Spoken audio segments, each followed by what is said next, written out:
जो आप चैप्टर पढ़ने वाले हैं प्रोजेक्शन, हिंदी में प्रोजेक्शन को कहते हैं प्रक्षेप। आज की तारीख है 15 दिसंबर। सामान्य तौर पर प्रक्षेप किसी भी वस्तु की छाया जो कि किसी एक ही तल में प्राप्त की गई हो, प्रक्षेप कहलाती है। आपको किसी भी वस्तु की छाया को जिसे कि एक ही तल में प्राप्त करेंगे उसे प्रक्षेप कहेंगे। उदाहरण के लिए यदि हम कोई एक डॉट पेन लें और इस पर प्रकाश की किरणें डालें और इसके प्रक्षेप आप यहां पर देख रहे हैं प्राप्त हो रहे हैं, छाया जो प्राप्त हो रही है, यही छाया इस वस्तु का प्रक्षेप कहलाएगी। अब इसको परिभाषित कर लें। किसी वस्तु के विभिन्न कंटूर पॉइंट्स पर, कंटूर पॉइंट्स का अर्थ उसकी सतह पर उभरे अथवा दबे हुए बिंदुओं को कंटूर पॉइंट्स कहते हैं। तो किसी भी ऑब्जेक्ट के विभिन्न कंटूर पॉइंट्स पर यदि कोई प्रकाश की किरणें डाली जाएं एवं उन्हें किसी एक समतल पर प्राप्त किया जाए, प्राप्त बिंदुओं को क्रमानुसार मिलाने से प्राप्त आकृति को वस्तु का प्रक्षेप कहते हैं। इस प्रकार से यह परिभाषा हो गई। अब प्रक्षेप या प्रोजेक्शन दो प्रकार के होते हैं। पहला पर्सपेक्टिव प्रोजेक्शन, दूसरा parallel line projection. Perspective projection जो है ये आपके सिलेबस में नहीं है, जबकि पैरेलल लाइन प्रोजेक्शन आपके सिलेबस में है। पैरेलल लाइन प्रोजेक्शन ये उन्हें तीन प्रकार का होता है: एक्सिनोमेट्रिक प्रोजेक्शन, ऑब्लिक प्रोजेक्शन और ऑर्थोग्राफिक प्रोजेक्शन। एक्सिनोमेट्रिक प्रोजेक्शन फिर तीन प्रकार का होता है: isometric projection, dimetric projection, trimetric projection. इसमें से ये आइसोमेट्रिक प्रोजेक्शन आपके सिलेबस में है। इधर ये ऑर्थोग्राफिक प्रोजेक्शन भी आपके सिलेबस में है। इस प्रकार से ऑर्थोग्राफिक प्रोजेक्शन को हिंदी में लंबकोणीय प्रक्षेप कहते हैं, जबकि आइसोमेट्रिक प्रोजेक्शन को समपरिमाणिक प्रक्षेप कहते हैं। तो समपरिमाणिक या आइसोमेट्रिक प्रोजेक्शन और ऑर्थोग्राफिक प्रोजेक्शन यानी लंबकोणीय प्रक्षेप ये आपके सिलेबस में है। अब ये लंबकोणीय प्रक्षेप या ऑर्थोग्राफिक प्रोजेक्शन चार प्रकार के होते हैं। फर्स्ट एंगल प्रोजेक्शन, प्रथम कोणीय प्रक्षेप हिंदी में कहते हैं। सेकंड एंगल प्रोजेक्शन, तृतीय कोणीय प्रक्षेप कहते हैं। थर्ड एंगल प्रोजेक्शन, तृतीय कोणीय प्रक्षेप कहते हैं। फोर्थ एंगल प्रोजेक्शन यानी चतुर्थ कोणीय प्रक्षेप कहते हैं। इस प्रकार से ऑर्थोग्राफिक प्रोजेक्शन भी चार प्रकार के हुए। ये जो ऑर्थोग्राफिक प्रोजेक्शन है या पैरेलल लाइन प्रोजेक्शंस हैं या अपने पर्सपेक्टिव प्रोजेक्शंस है, इसको एक बार में हम किस प्रकार से समझ सकते हैं। मैं ये पर्सपेक्टिव प्रोजेक्शन और पैरेलल लाइन प्रोजेक्शन को एक फिगर के माध्यम से आपको एक्सप्लेन कर रहा हूं। ये एक बल्ब है जिससे विभिन्न दिशाओं में ये प्रकाश प्रदीप्त हो रहा है, प्रकाश की किरणें निकल रही हैं। इसके सामने एक ये वस्तु जिसके प्रक्षेप हमको प्राप्त करने रखते हैं और इधर एक ये स्क्रीन या पर्दा रखते हैं, एक ही तल रखते हैं। बल्ब से जो प्रकाश की किरणें हैं विभिन्न दिशाओं में आ रही हैं और ये ऑब्जेक्ट के ऊपर भी पड़ रही हैं। यहां से ऑब्जेक्ट से होते हुए ये लाइन और ये लाइन जो किरणें हैं इस पर्दे पर इस प्रकार की एक छाया प्रदान करते। यही छाया इस ऑब्जेक्ट का प्रक्षेप या प्रोजेक्शन कहलाती है। अभी आप देख रहे हैं वस्तु का साइज छोटा है और छाया हमको छाया ऑब्जेक्ट से बड़ी प्राप्त हो रही है। कई बार हमारे को यदि ऑब्जेक्ट की जहां से लाइट प्राप्त हो रही है वो बड़ा हो और ऑब्जेक्ट छोटा हो, तो हो सकता है कि वो साइज में शेप छोटी भी प्राप्त हो छाया की। तो इस प्रकार से यदि किसी वस्तु की छाया या प्रक्षेप वस्तु के साइज से छोटा या बड़ा प्राप्त होता है, उस समय जो प्रक्षेप होते हैं वह पर्सपेक्टिव प्रोजेक्शन कहलाते हैं। दूसरे प्रकार के पैरेलल लाइन प्रोजेक्शन, अगर हम पैरेलल लाइन प्रोजेक्शन बनाने के लिए जो प्रकाश है वो सूर्य से आता हुआ, अनंत से आता हुआ मानते हैं, तो अनंत से आने वाला या सूर्य से आने वाली प्रकाश की किरणों की, आप लोगों ने फिजिक्स में पढ़ा होगा, प्रकाश की किरणें सीधी सरल रेखा में गति करती हैं एवं आपस में समानांतर रहती हैं। तो आपस में समानांतर और सीधी रेखा में गति करने वाली इस प्रकार की प्रकाश की अनंत से आने वाली, सूर्य से आने वाली किरणों को हम यहाँ पर लेते हैं, और ये सूर्य पर तो जाएंगे नहीं ऑब्जेक्ट के प्रोजेक्शन देखने के लिए, बीच में यहां पर हम एक अपनी ऑब्जर्वर आईज या स्टेशन पॉइंट प्राप्त करते हैं। स्टेशन पॉइंट या ऑब्जर्वर आईज, ये आंख बनाकर मैंने आपको प्रदर्शित किया है, ऑब्जर्वर आई, जहां से हम ऑब्जेक्ट को ऑब्जर्व कर रहे हैं, इसके प्रक्षेप को देख रहे हैं, और ये सूर्य से आने वाली किरणें इस प्रकार से पड़ रही हैं, और एक ये हमने स्क्रीन ले लिया, एक समतल ले लिया, इस समतल पर इस ऑब्जेक्ट से होकर आने वाली किरणें इस प्रकार से ये वस्तु की छाया या शैडो प्रदान करती हैं, जो कि वस्तु के साइज के बराबर ही होती है। इस प्रकार से सूर्य या अनंत से आने वाली जो किरणें हैं ये आपस में समानांतर हैं सब, एवं जो संदर्भ तल या जो स्क्रीन है उससे यदि लंबवत हैं, तो जो शैडो प्राप्त होगी वस्तु के साइज के बराबर प्राप्त होगी। इस प्रकार से जब हमको कोई भी ऑब्जेक्ट की छाया प्राप्त होती है, तब यह पैरेलल लाइन प्रोजेक्शन की विधि कहलाती है। पैरेलल लाइन प्रोजेक्शन में मैंने आपको अभी बताया था, आपको ऑर्थोग्राफिक प्रोजेक्शन की स्टडी करनी है। अब ऑर्थोग्राफिक क्या है? ऑर्थोग्राफिक एक ग्रीक भाषा का शब्द है, ग्रीक भाषा का शब्द है ऑर्थोग्राफिक। ये ग्रीक भाषा से उद्धृत किया गया है। इसके दो पार्ट में अगर समझी कर लें, एक ऑर्थो और दूसरा ग्राफिक। ऑर्थो का अर्थ और ग्रीक भाषा में होता है राइट एंगल या समकोण। ग्राफिक का मतलब होता है टू ड्रॉ यानी बनाना, अर्थात जब किसी वस्तु के प्रक्षेप को बनाने के लिए समकोण का प्रयोग करते हैं, समकोण में राइट एंगल में रख करके वस्तु के प्रक्षेप बनाते हैं, और प्रक्षेपी सदैव आपस में समानांतर एवं संदर्भ तल अथवा स्क्रीन से लंबवत रहते हैं, तब इस प्रकार के प्रक्षेप को ऑर्थोग्राफिक प्रोजेक्शन कहते हैं। अभी अभी मैंने पैरेलल लाइन प्रोजेक्शन में ये कंडीशंस भी आपको बताई थी कि जो रेज हैं या प्रोजेक्टर्स हैं ये आपस में समानांतर है, जबकि जो स्क्रीन है इससे ये 90 अंश के कोण पर झुका हुआ है यानी लंबवत है। तो रेज सदैव स्क्रीन से लंबवत होगी और आपस में समानांतर होगी, और ऑब्जेक्ट को राइट एंगल में रखकर जब बनाएंगे तब इस प्रकार के प्रक्षेप को ऑर्थोग्राफिक प्रोजेक्शन कहते हैं। अभी पैरेलल लाइन प्रोजेक्शन हमको स्टडी करना है। पर्सपेक्टिव प्रोजेक्शन केवल मैंने आपको समझाने के लिए बताया किस प्रकार का पर्सपेक्टिव होता है, क्योंकि ये आपके सिलेबस में नहीं है। पैरेलल लाइन प्रोजेक्शन और ऑर्थोग्राफिक प्रोजेक्शन आपके सिलेबस में है। तो अब पैरेलल लाइन प्रोजेक्शन से जब आप ऑर्थोग्राफिक प्रोजेक्शन बना रहे हैं तो क्या क्या चीजों की आवश्यकता पड़ी?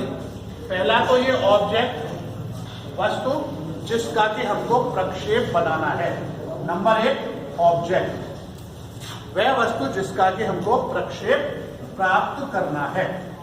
दूसरा स्टेशन पॉइंट या ऑब्जर्वर आइज, हिंदी में निर्दिष्ट स्थान, वह स्थान जहां से हम वस्तु के प्रक्षेप की स्टडी कर रहे हैं या प्रक्षेप देख करके बना रहे हैं। वह स्थान स्टेशन पॉइंट या ऑब्जर्वर आइज कहलाएगा, हिंदी में निर्दिष्ट स्थान जहां से के प्रक्षेप को देख करके बनाया जाएगा। तो तीसरी बात, रेज या प्रोजेक्टर्स। जो ये रेज आ रही हैं, इन रेज के द्वारा ही प्रोजेक्शन प्राप्त कर रहे हैं, छाया को प्राप्त कर रहे हैं। तो जो रेज आ रही हैं इनको टेक्निकली प्रोजेक्टर कहते हैं, PROJECTORS, प्रोजेक्टर्स। हिंदी में किरणें, रेज को और प्रोजेक्टर को प्रक्षेपी कहते हैं, प्रक्षेपी। और इन प्रक्षेपी की जो कंडीशन है मैंने आपको बताई, parallel to each other and perpendicular to reference plane, यानी आपस में समानांतर हैं और संदर्भ तल से या स्क्रीन से लंबवत है। इस प्रकार से ये कंडीशन रेज या प्रोजेक्टर्स की होती है जब हम ऑर्थोग्राफिक प्रोजेक्शन बना रहे होते हैं। और चौथी चीज होती है स्क्रीन, जिसके ऊपर के हमको ऑर्थोग्राफिक प्रोजेक्शन या छाया प्राप्त करनी है। सदैव ध्यान रखना है कि स्क्रीन एक ही तल होना चाहिए, तल अलग अलग नहीं होंगे। जैसे ये है, ये पूरा एक तल है, और अगर इस प्रकार से कर लिया जाए तो एक तल ये हो गया और दूसरा इसके नीचे वाला है, दो तल हो गए। दोनों तलों के लेवल में कोई डिफरेंस नहीं होना चाहिए। इस प्रकार से प्रक्षेप प्राप्त करने के लिए तल सदैव एक ही लेना चाहिए जिस पर कि हम प्रक्षेप प्राप्त कर सकें। अब ये स्क्रीन या प्रिंसिपल प्लेन, टेक्निकली इसको प्रिंसिपल प्लेन बोलते हैं या रेफरेंस प्लेन बोलते हैं। प्रिंसिपल प्लेन को रेफरेंस प्लेन भी कह सकते हैं। और रेफरेंस प्लेन को हिंदी में स्क्रीन को पर्दा या संदर्भ तल कहते हैं। क्या कहते हैं? संदर्भ तल। संदर्भ तल जो होता है ये सदैव दो होते हैं। ये चीज मैं आपको ऑर्थोग्राफिक प्रोजेक्शन बताया। इसके बाद में जो संदर्भ तल है ये ऑर्थोग्राफिक प्रोजेक्शन में प्रमुख घटक है। एक तो प्रक्षेपी यानी प्रोजेक्टर्स, इसकी कंडीशन तो केवल इतनी है कि पैरेलल टू ईच अदर यानी आपस में समानांतर, और परपेंडिकुलर टू रेफरेंस प्लेन यानी रेफरेंस प्लेन या संदर्भ तल से लंबवत हो। किंतु जो चौथा अवयव है स्क्रीन या प्रिंसिपल प्लेन या रेफरेंस प्लेन, ये बहुत ही महत्वपूर्ण है और इसी पे सदैव प्रोजेक्शंस प्राप्त किए जाते हैं। आप देख रहे हैं यहाँ पे छाया हम स्क्रीन पर ही तो प्राप्त कर रहे हैं।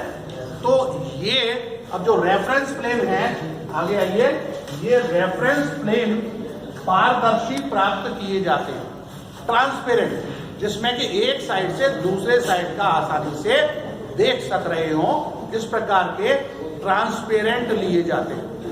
और ये दो प्रकार के होते हैं, एक हॉरिजॉन्टल प्लेन जिसको शॉर्ट में HP बोलते हैं, दूसरा वर्टिकल प्लेन जिसको शॉर्ट में VP बोलते हैं।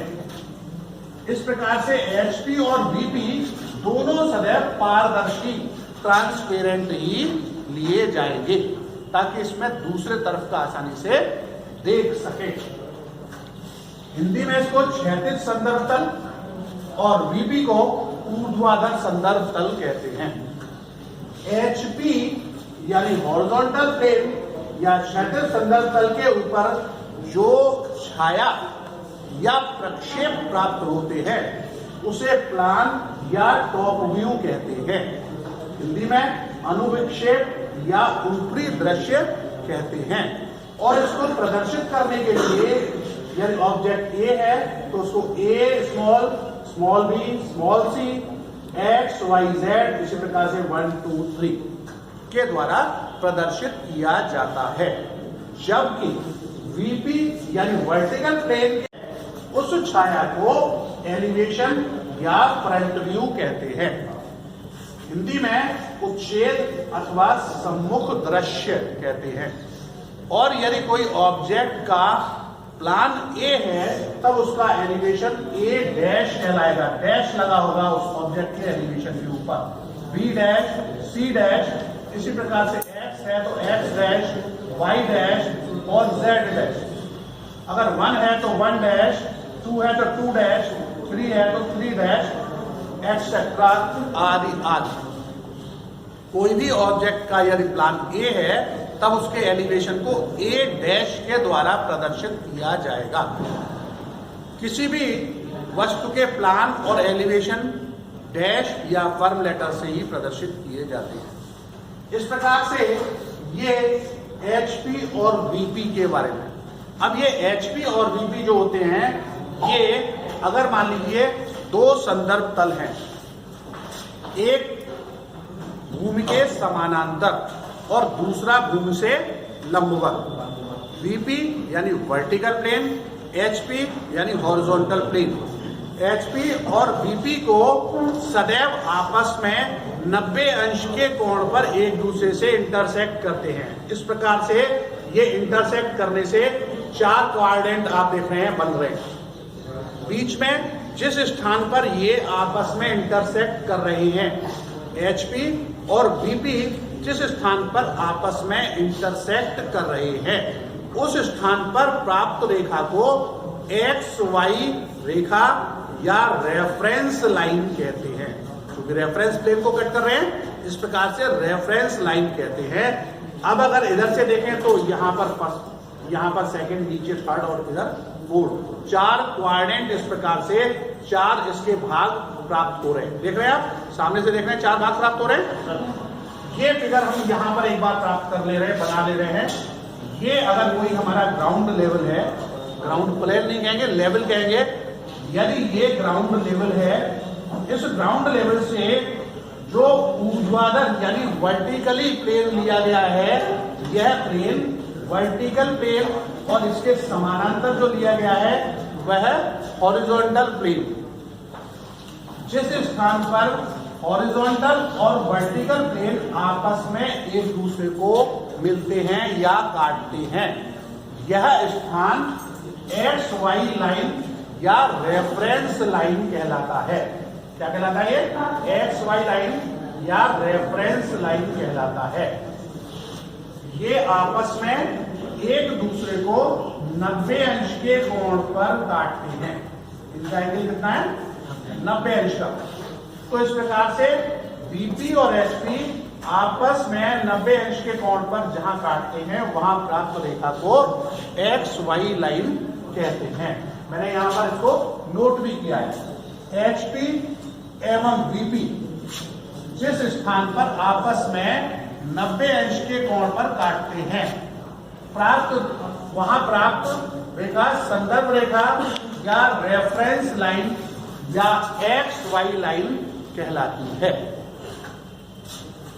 इसके बाद में अब अगर हम यहां से देखें, इधर से अगर यदि हम देख रहे हैं इसको,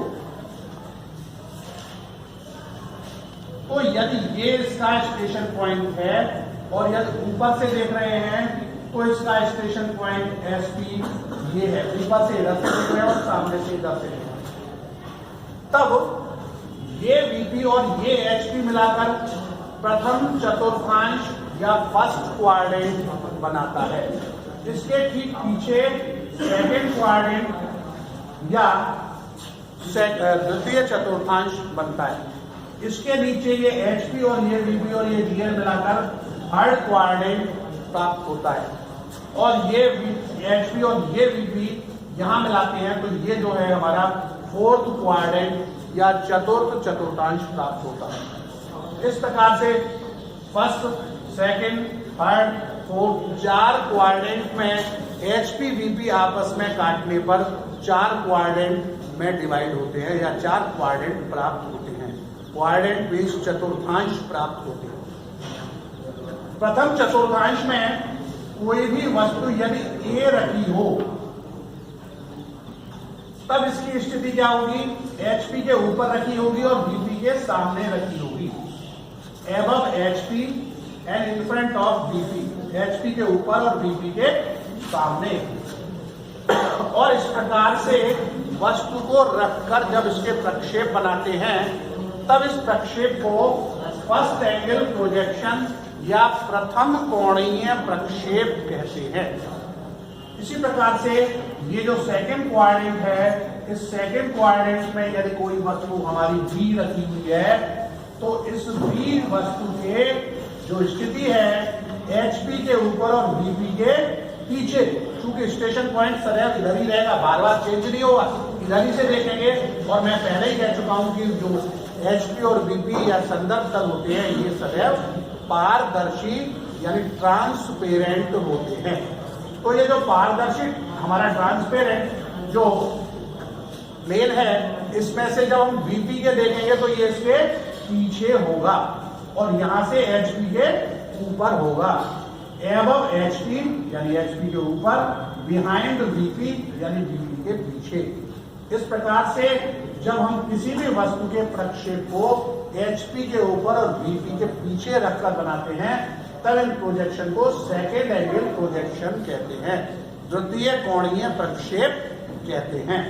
इसी प्रकार से ये तृतीय क्वाड्रेंट HP के नीचे, BP के पीछे और GL के ऊपर, ये हमारा कोई ऑब्जेक्ट C रखा हुआ है।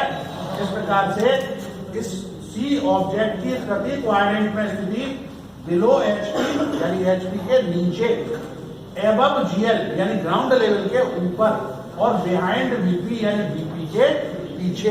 इस प्रकार से जब हम कोई भी वस्तु को HP के नीचे, GL के ऊपर और BP के पीछे रख करके प्रक्षेप बनाते हैं तब वे प्रक्षेप थर्ड एंगल प्रोजेक्शन, तृतीय कोणीय प्रक्षेप कहलाते हैं। इसी प्रकार से यहाँ पर चतुर्थ क्वाड्रेंट में यानी चतुर्थांश में जब किसी भी वस्तु D को हम रखते हैं, ये कोई वस्तु D है तो इस वस्तु D के जो स्थिति है HP के नीचे रहती है, ये GL के ऊपर रहती है और BP के सामने रहती है। तो बिलो HP के नीचे, एबव GL यानी GL के ऊपर और इन फ्रंट ऑफ BP यानी BP के सामने। इस प्रकार से कोई हमारा चतुर्थांश में वस्तु रखी रहती है। और जब हमारी चतुर्थांश में कोई वस्तु रखी रहती है और इस स्थिति में रखी होती है तब इस प्रकार से जब प्रक्षेप बनाते हैं तो ये फोर्थ एंगल प्रोजेक्शन कहलाते हैं, चतुर्थ कोणीय प्रक्षेप कहलाते हैं। इस प्रकार से first angle, second angle, third angle और फोर्थ एंगल में यदि आप इन कंडीशंस को भली भांति याद करके रखेंगे तो इन प्रक्षेप को आप आसानी से बना सकेंगे। इन प्रक्षेपों को बनाने के लिए आपको सदैव ये जो कंडीशंस हैं इन कंडीशंस को याद रखना होगा, तभी आप जान पाएंगे कि वस्तु किस संदर्भ तल में है और किस संदर्भ तल से किस स्थिति में है और किस क्वाड्रेंट में है, किस चतुर्थांश में है। जब आप चतुर्थांश कैलकुलेट निकाल पाएंगे, उसको सर्च कर पाएंगे, तभी उसके प्रक्षेप आगे सही प्रकार से बना पाएंगे। इसलिए फर्स्ट क्वाड्रेंट में मैं रिपीट कर रहा हूं, HP के ऊपर और BP के सामने, ये कंडीशन याद करनी है। सेकंड क्वाड्रेंट में HP के ऊपर और BP के पीछे, ये कंडीशन याद रख लेनी है। थर्ड क्वाड्रेंट में HP के नीचे और GL के ऊपर और BP के पीछे, ये कंडीशन याद करके रखनी है। इसी प्रकार से फोर्थ क्वाड्रेंट में HP के नीचे, GL के ऊपर और BP के सामने, ये कंडीशन याद करके रखनी है। यदि आप इसको ध्यान में रखेंगे तो आप चतुर्थांश अच्छे प्रकार से, ठीक प्रकार से निर्धारित कर पाएंगे और उसी के अनुरूप आप उसके प्रक्षेप को ठीक प्रकार से ड्रॉ कर पाएंगे। अभी एक प्रमुख बात यह समझने की है कि यहाँ पर ये लंबाई, ये चौड़ाई और ये ऊंचाई, तीन डायरेक्शंस यहाँ प्राप्त हो रहे हैं। तीन डायरेक्शन में ये वस्तु रखी हुई है और जब तीन डायरेक्शन में वस्तु रखी हुई है तो इसको हमको, जो ड्राइंग शीट है वो प्लेन है, 2 डायमेंशनल है, तो 2 डायमेंशनल ड्राइंग बनाने के लिए हमको इसको 2 डायमेंशनल कन्वर्ट करना होगा। मैंने यहाँ पर आपको दिखाया है, ऑर्थोग्राफिक प्रोजेक्शन बनाने के लिए केवल HP को क्लॉकवाइज 90 अंश के कोण पर घुमाते हैं। माने यहाँ पर जो ये फिगर हमारे को प्राप्त हो रही है, इसमें केवल इस HP को हॉरिजॉन्टल प्लेन को यदि आप 90 अंश के कोण पर घुमाएंगे, कितने अंश घुमाएंगे? 90 अंश के कोण पर यदि इसको आप घुमाएंगे तभी इसके ऑर्थोग्राफिक प्रोजेक्शन 2 डायमेंशनली कन्वर्ट कर पाएंगे। अब देखिए फर्स्ट एंगल में ये VP और ये HP है। इस HP और VP में जब आप इस HP को क्लॉकवाइज 90 अंश के कोण पर टिल्ट कर देंगे तो XY लाइन तो बीच में हो जाएगी और VP ऊपर हो जाएगा और HP नीचे हो जाएगा। इसी प्रकार से सेकंड क्वाड्रेंट में जब HP को टिल्ट करेंगे तो VP पहले से ऊपर है, HP ऊपर घूम करके जाएगा और XY लाइन नीचे हो जाएगी, HP VP दोनों ही ऊपर हो जाएंगी। और थर्ड क्वाड्रेंट में HP जब ऊपर चला जाएगा XY लाइन बीच में हो जाएगी और VP उसके नीचे रहेगा। और फोर्थ क्वाड्रेंट में HP घूम करके नीचे आएगा, XY लाइन यहाँ रहेगी, HP VP दोनों ही XY लाइन से नीचे चले जाएंगे। इस स्थिति को एक बार हम आगे फिर दोबारा समझ लेते हैं। इसको समझेंगे फर्स्ट क्वाड्रेंट में जब हमने HP को क्लॉकवाइज टर्न किया, HP को क्लॉकवाइज टर्न किया तो VP XY लाइन से ऊपर हो गया, HP XY लाइन से नीचे प्राप्त हो गया। अभी आप पहले पढ़ चुके हैं VP के ऊपर प्राप्त प्रोजेक्शन को एलिवेशन कहते हैं, जबकि HP पर प्राप्त प्रोजेक्शन को प्लान कहते हैं। यानी XY लाइन से ऊपर एलिवेशन प्राप्त हो जाएगा और नीचे प्लान प्राप्त हो जाएगा सेकंड क्वाड्रेंट में। और इस प्रकार से जो प्रक्षेप बनेंगे उसको फर्स्ट एंगल प्रोजेक्शन कहते हैं। अब सेकंड क्वाड्रेंट में यदि आप आते हैं तो सेकंड क्वाड्रेंट में आपको XY लाइन से ऊपर HP और VP दोनों ही हो जाएंगे। HP और VP जब XY लाइन से दोनों ही ऊपर हो जाएंगे तो ऊपर होने के कारण प्लान और एलिवेशन दोनों ही XY लाइन से ऊपर बनेंगे। इसी प्रकार से जब आप इस कंडीशन में रख करके सेकंड क्वाड्रेंट में किसी वस्तु के प्रक्षेप बनाएंगे तब वे सेकंड एंगल प्रोजेक्शन कहलाएंगे।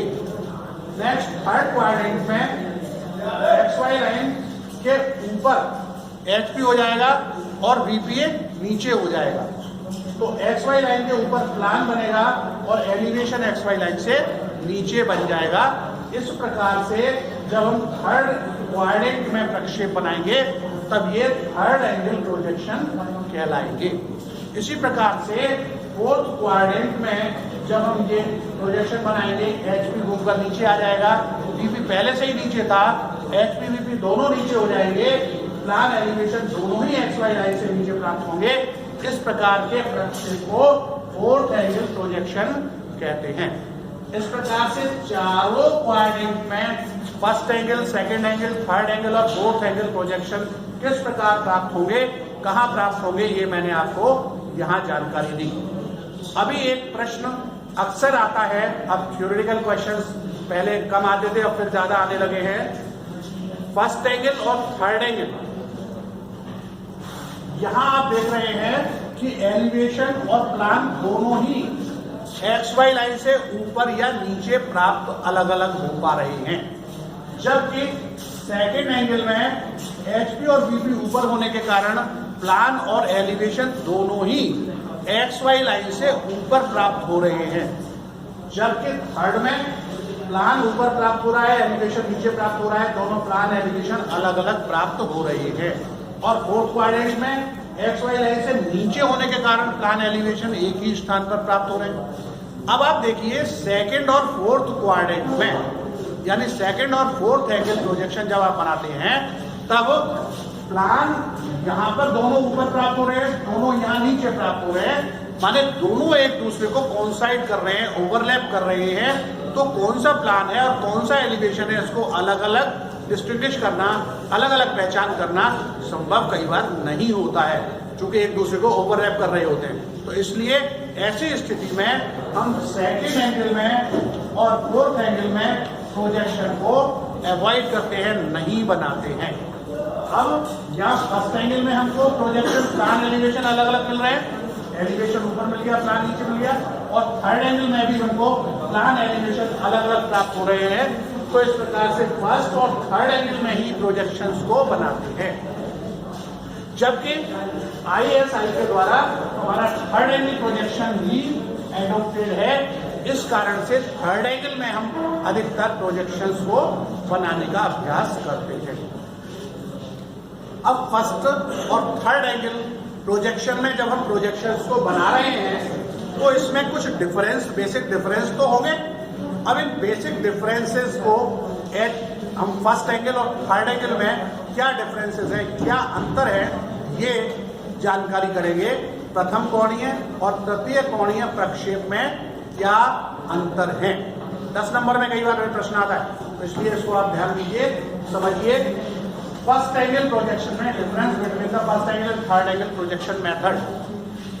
सबसे पहले यहां आप देखेंगे XY लाइन से ऊपर BP रहता है फर्स्ट एंगल, और थर्ड एंगल में XY लाइन से ऊपर HP रहता है। पहली कंडीशन, BP सदैव XY लाइन से ऊपर होता है।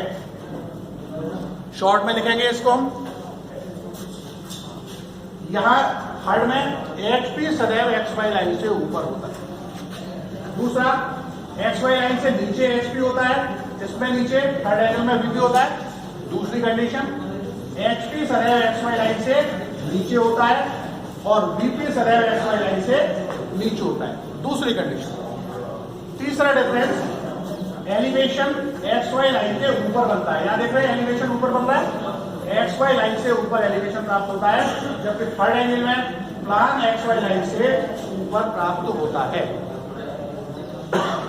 चौथा, फर्स्ट एंगल में प्लान XY लाइन से नीचे प्राप्त होता है, प्लान सदैव XY लाइन से नीचे प्राप्त होता है, और थर्ड एंगल में एलिवेशन सदैव XY लाइन से नीचे प्राप्त होता है।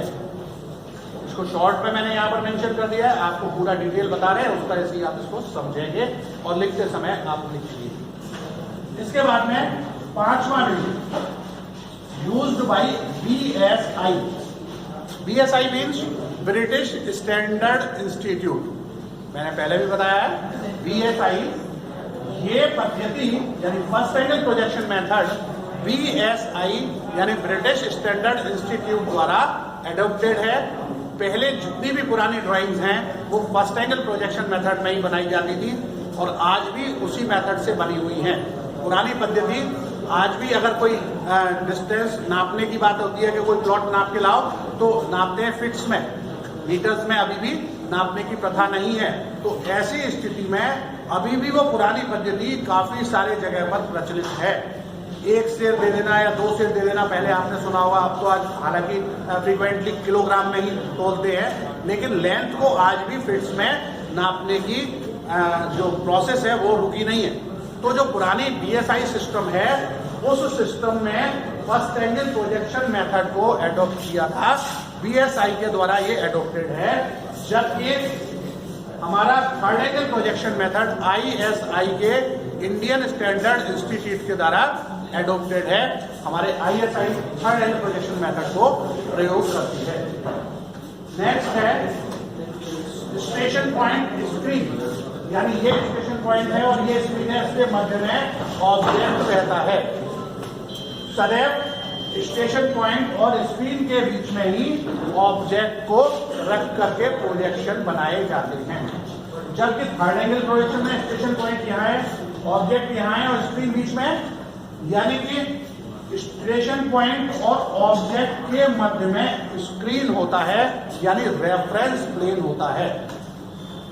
इस प्रकार से थर्ड एंगल प्रोजेक्शन हुआ, स्टेशन पॉइंट और ऑब्जेक्ट के मध्य में ऑब्जेक्ट का स्क्रीन होता है, वहां पर उसके प्रक्षेप प्राप्त होते हैं। और फर्स्ट एंगल में आगे रिपीट कर रहा हूं, स्टेशन पॉइंट और ऑब्जेक्ट के मध्य में ऑब्जेक्ट रहता है।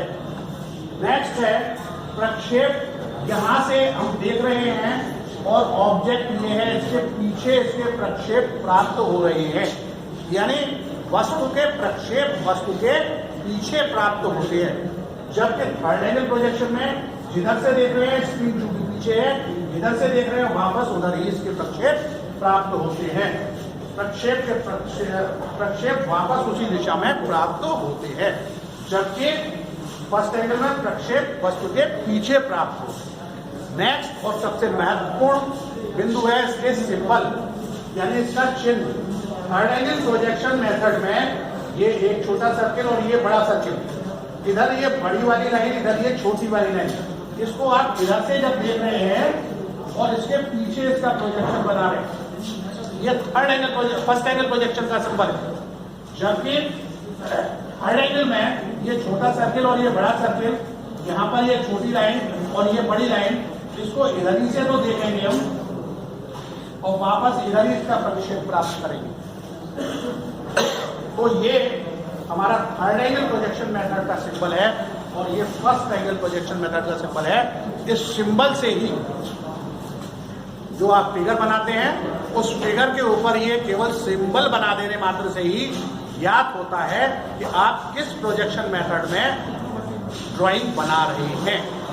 केवल सिंबल यदि आप बना देते हैं, इसका तात्पर्य है कि ये अगर इस तरह का सिंबल है तो फर्स्ट एंगल में बन रहा है, इस तरह का सिंबल है तो ये थर्ड एंगल प्रोजेक्शन मेथड में बन रहा है। ये स्टैंडर्ड है।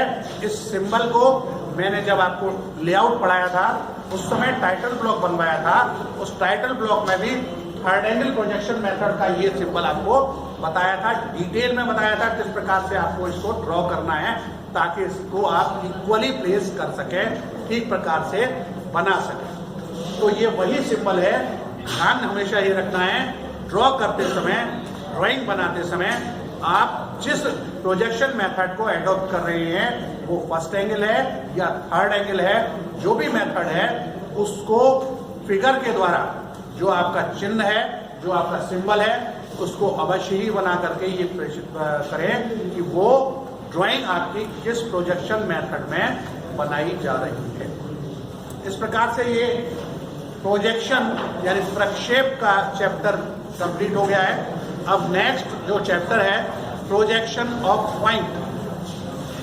प्रोजेक्शन ऑफ पॉइंट के लिए हमें ये फिगर दोबारा से आवश्यकता पड़ेगी। इसी फिगर के ऊपर हम सभी जो बिंदु ए, बी, सी और डी, इनकी विभिन्न स्थितियां हैं, ये आपको याद कर लेनी चाहिए। तभी आप कोऑर्डिनेट के अनुसार बिंदुओं के प्रक्षेप को ड्रॉ कर पाएंगे, समझ पाएंगे। नेक्स्ट वीडियो में मैं आपको प्रोजेक्शन ऑफ पॉइंट पढ़ाने वाला हूँ, इसलिए सभी बच्चे इसको अच्छी प्रकार से स्टडी कर लें ताकि प्रोजेक्शन ऑफ पॉइंट आपको समझ में आए। और ये एक चेन है, इसमें कोई भी चैप्टर अगर आप ब्रेक करते हैं तो आपको कठिनाई होगी। Thank you.